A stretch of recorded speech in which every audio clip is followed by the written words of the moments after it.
And, you know, we had the conference was taken very seriously by major contributors. I recall that, for example, the corporate support was really good. Measured by today's standards, corporate support was outstanding. Okay. By today's standards, you know, today engineers have much more difficulty in getting corporate approval and financial support for attending conferences than we had at the time. I see. At the time, that was no problem. Somehow, corporations, not just General Electric where I worked, but others, assumed that attending a conference like the International Solid-State Circuits Conference would benefit the company. And we really encouraged people to go.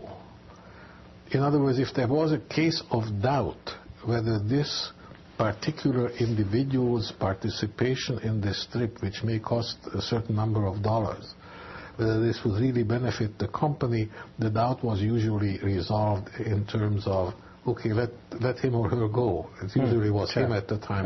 There were practically no women in the profession. Today it's much more difficult, and we see that. And also the participation of really leading people was assured. Bill Shockley came to the conference on several occasions. All right. In amongst the early group, do you identify those who particularly set the tone, you know, organizationally or intellectually or you know, structurally in any way? Is there any person or persons that? Well, yes, there were quite a few. Bell Telephone Laboratories was very strongly represented in the inner circle. Of course, John Linville himself started out there. He then moved to Stanford. Yes. Tudor Finch was an important person. There were several others. IBM was important. Joe Logue, and I think it was Dick Henley who was important. Arthur Lowe from RCA was very important in almost anything that we did. For GE, it was Jerry Suran and myself who were mostly active. But we had participants like Jim Angel from Philco.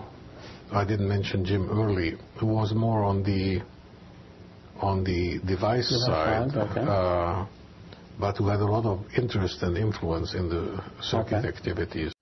Back in those early days, as things were beginning to go, what do you recall your expectations or anyone's expectations in terms of the future of the conference? Did you look forward to a long process, or were you more or less operating on a year-to-year basis?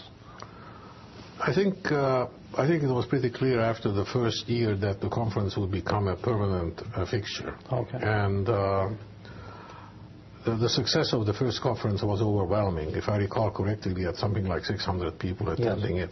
And from then on, until 1960, at which point we reached a high point of attendance. That was my conference. We had an attendance of 3,300. Marvelous at the time, absolutely. Between 54 and 60, it was increasing year after year. Okay. And then after 60, it went down a little bit and leveled out. Okay.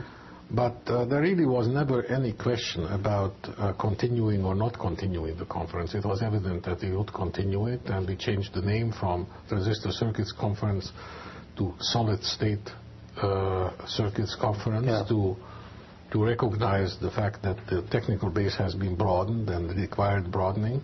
Yeah.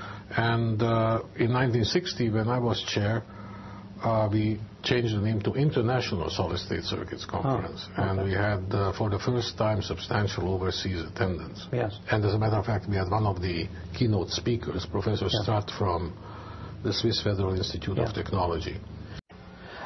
What motivated the formation of the first transistor conference as ISSCC was known then, from your point of view?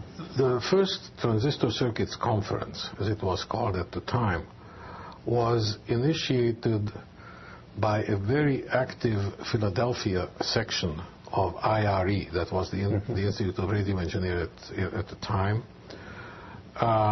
and particularly by Professor Brainerd, Yes.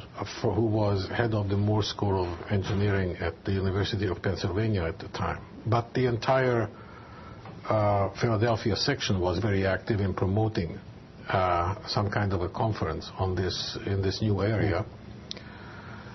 And then, of course, what was very important was the subcommittee 4.1 of IRE, subcommittee entitled, I believe, Transistor Circuits at the time, Transistor Circuits Subcommittee. It was a subcommittee of the Circuits Committee, and of the Electronic Circuits Committee, I believe was the official name. And the subcommittee chair was John Linville. The subcommittee was relatively small. There was only one member from each major company representing the company on that subcommittee. Jerry Suran was representing GE. Yes. And I got in contact with the formation. So really through Jerry on the one hand, and through a gentleman named Paul Jordan, who was higher up in the management of the electronics laboratory, who was devoted to AIEE, that was the American Institute of Electrical and American Institute of Electrical Engineers at the time, and he felt that we should be part of it. That is, AIEE should be part of this conference, and so I became the representative of AIEE in the formation of this conference. But that was really like a month or two after the conference was initiated by the combination of the University of Pennsylvania and IRE Committee 4.1. Yes.